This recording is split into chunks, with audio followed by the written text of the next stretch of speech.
ಪ್ರಿಯ ವಿದ್ಯಾರ್ಥಿಗಳಿಗೆಲ್ಲರಿಗೂ ನಮ್ಮ ಚಾನಲ್ಗೆ ಸ್ವಾಗತ. ಯಾರು ಫಸ್ಟ್ ಟೈಮ್ ಚಾನಲ್ ನೋಡ್ತಾ ಇದ್ದೀರಾ ಚಾನಲ್ನ ಸಬ್ಸ್ಕ್ರೈಬ್ ಮಾಡಿ, ಅದೇ ರೀತಿ ಬೆಲ್ ಐಕಾನ್ನ ಪ್ರೆಸ್ ಮಾಡಿ ಅಂತ ಹೇಳ್ತಾ ನಮ್ಮ ಆ್ಯಪ್ ಇದೆ KPSC ಸಿವಿಲ್ ಸ್ಕೂಲ್ ಅಂತ, ಅದನ್ನು ಕೂಡ ಡೌನ್ಲೋಡ್ ಮಾಡ್ಕೊಳ್ಳಿ.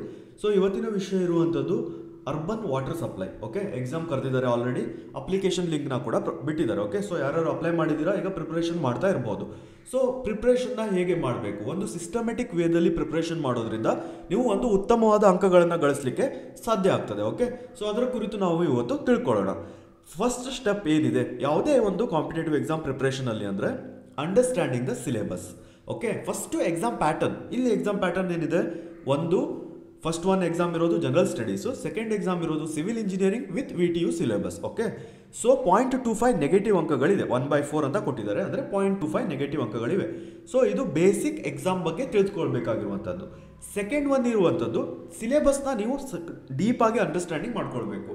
ಅವರು ಡೀಪಾಗಿ ಸಿಲೆಬಸ್ನ ಕೊಟ್ಟಿಲ್ಲ, ಜಸ್ಟ್ ಒನ್ ಲೈನಲ್ಲಿ ಕೊಟ್ಟಿದ್ದಾರೆ, ಜನರಲ್ ಸ್ಟಡೀಸ್ ಮತ್ತು ಸಿವಿಲ್ ಇಂಜಿನಿಯರಿಂಗ್ ಪೇಪರ್ 2 ಅಂತ. ಓಕೆ, ಸೊ ಈಗ ನೀವೇನು ಮಾಡಬೇಕು, ಜನರಲ್ ಸ್ಟಡೀಸಲ್ಲಿ ಏನೇನಿದೆ ಸಿಲೆಬಸ್, ಓಕೆ, ಸ್ಟಾರ್ಟಿಂಗಿಂದ ಹಿಸ್ಟ್ರಿ ಆಗಿರ್ಬೋದು, ಓಕೆ, ನೆಕ್ಸ್ಟ್ ಜಿಯೋಗ್ರಫಿ ಆಗಿರ್ಬೋದು, ಎಕನಾಮಿಕ್ಸ್ ಆಗಿರ್ಬೋದು, ಕರೆಂಟ್ ಅಫೇರ್ಸ್ ಆಗಿರ್ಬೋದು.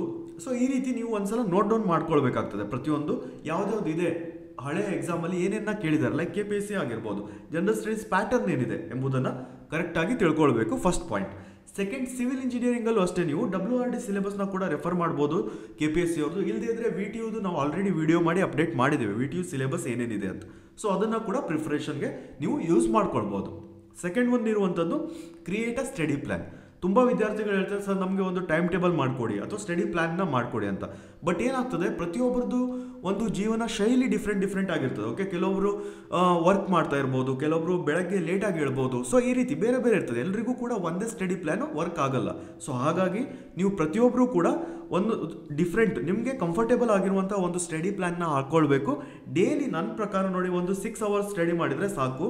ಸೊ ಅದರಲ್ಲಿ 3 hours GK plus 3 hours civil. But ಏನು 3 ಅವರ್ಸ್ನ ಯೂಸ್ ಮಾಡ್ತಿರಲ್ವ ನೀವು, ಅದನ್ನು ಪ್ರಾಪರಾಗಿ ನಿಮ್ಮ ಪ್ರಿಪ್ರೇಷನ್ಗೆ ಯೂಸ್ ಮಾಡ್ಕೊಳ್ಬೇಕು. ಬೇರೆ ಯಾವುದೇ ಟೆನ್ಷನ್ಗಳನ್ನು ಅಲ್ಲಿ ನೀವು ತೆಗೆದುಕೊಳ್ಬಾರ್ದು ಪ್ರಿಪ್ರೇಷನ್ ಮಾಡ್ಕೊಳ್ಬೇಕಾದ್ರೆ. So we will achieve our goal ಅನ್ನೋದು ಅಷ್ಟೇ ನಿಮ್ಮ ಒಂದು ಲಕ್ಷ್ಯವಾಗಿರಬೇಕು. ಥರ್ಡ್ ಒನ್ ಇರುವಂಥದ್ದು ಗ್ಯಾದರ್ ಸ್ಟಡಿ ಮಟೀರಿಯಲ್.